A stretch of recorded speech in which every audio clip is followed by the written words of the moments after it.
Hello everybody and welcome to another episode of Kevin Creatives. Check out my custom master grade Crossbone Vernier. And let's just dive right in. So in April of 2019, the Real Grade Force Impulse came out, which really changed the game in terms of the Real Grade line. That was one of the first ones that really set the tone for what was coming out later. After that was the Real Grade Crossbone just a month later in May of 2019. And the reviews for that one were amazing. Everybody loved it. Everybody was talking about it. That was a big deal model kit at the time, I remember. It was kind of out of nowhere just because the Crossbone series is just a manga. It's a book series, so there's no animation for it, unfortunately. But it does have a pretty popular fan base for it. It gets a surprising amount of mass retail releases, considering that manga series are usually reserved for the P Bandai line. So with that being said, I knew I had to get my hands on the Real Grade Crossbone, so I figured with this in my backlog, as well as the full cloth version, I might as well get it out of the way and try some things out. And I'm glad I did, because the Master Grade Gundam Crossbone Vernier is kind of a plain Jane. I don't think there's really anything special about it, considering that it is a Vernier. It's cool that Hajime Kotoki did design this particular model kit. Other than that, it's pretty in the middle. The inner frame is nothing really special. The outer armor's kind of plain too. It is nice, but there's just not a lot going on. I will say the head, the weapons, and the core lander backpack is where it shines. I think the Crossbone Gundam in general is pretty well known for its array of weapons, so I wanted to make sure that all of them had some really nice polish to them. I didn't want them to come off as just plain white, so I added in a bunch of gunmetal details just to give it a bit more of that 14th century pirate look. Kind of got an iron vibe to it. I was basically thinking of Pirates of the Caribbean when I was painting some of these parts. So for the colors of this kit, I wanted to go with a much darker tone just because it is supposed to be a loose cannon pirate design, so I didn't want it to be kind of vibrant and fun. I wanted it to be a bit darker and more kind of gritty and gruesome just because pirates are known to be kind of dirty and all that, so I wanted to make sure it had a darker tone to it. So the purple parts you see were originally more of a dark blue, so I really like the colors of the metal build Crossbone, so I wanted to replicate that a bit more. So this is actually a custom color that I completely made using, I believe, just a standard Mr. Color purple and then a darker blue. I don't remember exactly which blue, but it was basically, I believe, dark blue and then purple, just to get a really cool, dark, ominous purple for this. I really like the metal build, like I said, so I figured that would be a good way to go about this. The yellow bits, I went with a darker yellow-orange. Again, I wanted it to be a bit darker, didn't want it to be anything about this to be very bright. I think I primed the parts in gray first, then went over them with orange, and then just yellow-orange to highlight things, and didn't really get any brighter than that.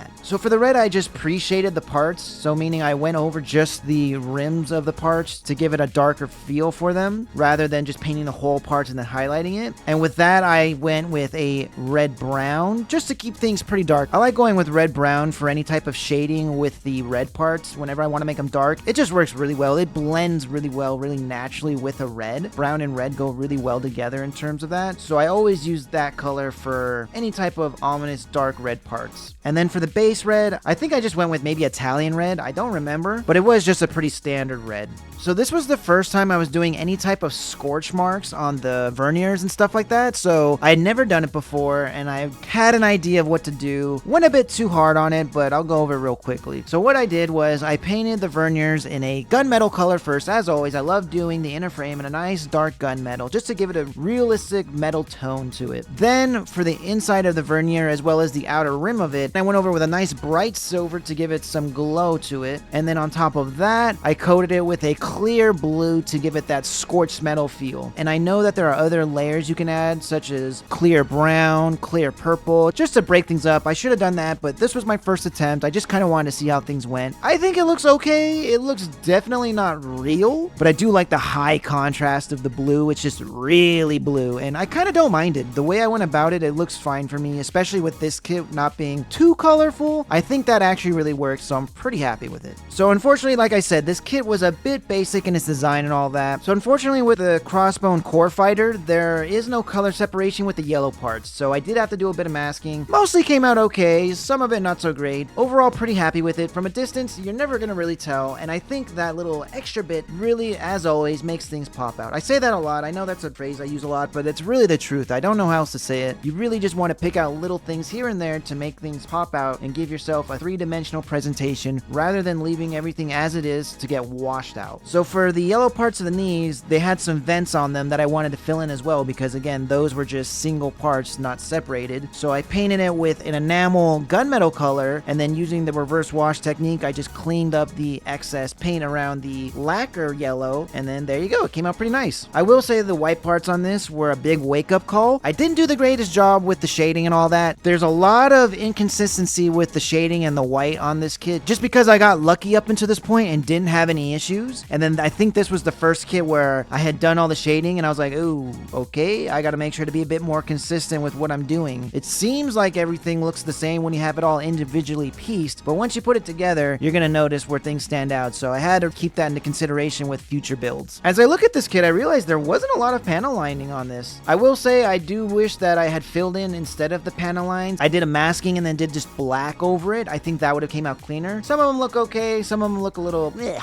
I did also mask off the vents on the side of the arms on the upper bicep. I think that looks really nice. That's a nice touch as well. Again, I think I just did the reverse wash technique where I did enamel gunmetal and then cleaned it up with some enamel thinner just to make sure that none of that lacquer paint got any ruined. I also did a little bit of painting on the red of the eyes. Same thing, enamel red over lacquer white. The issue here is I realized that red stains pretty well. So when I cleaned up the enamel red over the lacquer paint, yes, it did help, but there was a tint of red that was left over. I don't mind it for this kit. I think it looks really cool. It looks like it's just extra menacing having that little glow of red around those bits. Again, you got to keep that in consideration for the future, so I'm glad I learned it here. This was the first time I had done any type of decaling. I had never done water slides, stickers, or dry transfers. This was the very first decal I've ever worked with, and because I definitely wanted to have this logo on the kit, I went for it. It's crooked. Oh well. I mean, you live, you learn. That's how you try. And while from certain angles it looks perfectly fine, other angles it's very obvious. You just can't be afraid to try things out. You gotta just go for it and hope for the best. So for the beam effects on this kit, once again, I really wanted the weapons to shine because I feel like that's the big standout for the Crossbone. It's not necessarily the mobile suit itself. It's about all the armaments, the core fighter jet, the pirate skull logos. There's just a lot of external things going on that make this particular mobile suit stick out. So I went ahead and painted things up with a fluorescent pink over the parts just to give it a glow under the UV light. I always like that. I think that's really cool. What I went wrong was I painted a clear red over that. I don't know what I was thinking. I was just trying things out. We're still learning. And that just kind of darkened everything in a way that I didn't like. It did make things into a certain color of pink that I really liked. I didn't like the fact that it darkened things, but I liked the color shift that it made. So what I did is I just painted things in the clear pink like that. Once I noticed that I liked it, I went over it again with fluorescent pink mixed with some white just to give it that really glowiness to it. And while I will say this is not perfect, this was a good first attempt at something new that I hadn't thought about before that I would like to expand on in the future. So for the gold bits on the shoulder as well as the core fighter, what I went ahead and did was I painted that in black first. I went over those little bits with black. Then I went over them with gold. You always want to start with a black glossy base before you do your metallic colors. So I went over that with gold just to give it that pirate's booty vibe to it. And then for the last step, I went over it with a flat enamel black over the lacquer gold. So that way when I took my enamel thinner, cleaned up those little gold rims, it left the black on the edges, and there you go. Looks amazing. I also went ahead and painted the skull on the chest armor. I prefer the decal, but the skull looks cool as hell, so I went ahead and just painted it anyway and put it on that little purple armor bit just to have hanging around. And you never know, maybe I will switch it out. I'm just afraid to damage the paint, but man, it looks so sick. I think I just used panel liner. I first primed it in gray and then went over it with white to highlight everything, and then I just used the black panel liner to fill in the eyes and the nose and then just kind of make the teeth pop out a bit. And I really like this. They did a great job with the sculpting on the skull especially. I wish they would put out some sort of build set that this came in just because it's just really cool. This is a really cool, unique piece that I don't think you're ever going to see ever again. I think what I love most about this kit is the fact that it's part of the UC line, but it has kind of that G Gundam vibe to it where it's obviously not your conventional militant mobile suit. It has a very kind of goofy aesthetic to it with the pirate design and everything. That's not something you would really think of when you think of Gundam. I really appreciate that. I like the more weird, outlandish designs when it comes to my model kits, so I'm totally fine with that. And what I think is really cool is the fact that it rides kind of that line where if it pushed it a little bit more and had a bit more of that pirate aesthetic, it could totally fit in the G Gundam series, but somehow they managed to keep it within line of the Universal Century where it's still kind of streamlined, it's still kind of practical, it doesn't branch out too much, it's mostly just in the weapons and then a couple of the logos. I really have to give it to the designers of this mobile suit. They did a really good job of somehow making something completely out of the Universal Century aesthetic and then bringing it into this universe. That's what I really love about the Universal Century, is they just figure out ways to take the same concept and just redo it in unique ways. I'm a big fan of stuff like that. So overall, I'm very happy with the outcome of this kit. I will say there are certain things I wish I had done better, but at the same time, you gotta make these mistakes to learn moving forward. So while this isn't my favorite build, I will say in terms of the customization of the colors and some of the ideas I had with the Verniers, as well as the gold bits, I'm happy with how certain things came out. While this might not go down as the best piece in my collection, I have to say I'm very happy with just the amounts of learning and experience I had with this. This really helped me step it up to another level. They always say you learn more in failure than you do in success. While this is not a failure, it's probably one of my lower quality builds. Nothing wrong with that, but that's just how you go sometimes. So anyways guys, thanks for watching. I hope you enjoyed and take it easy.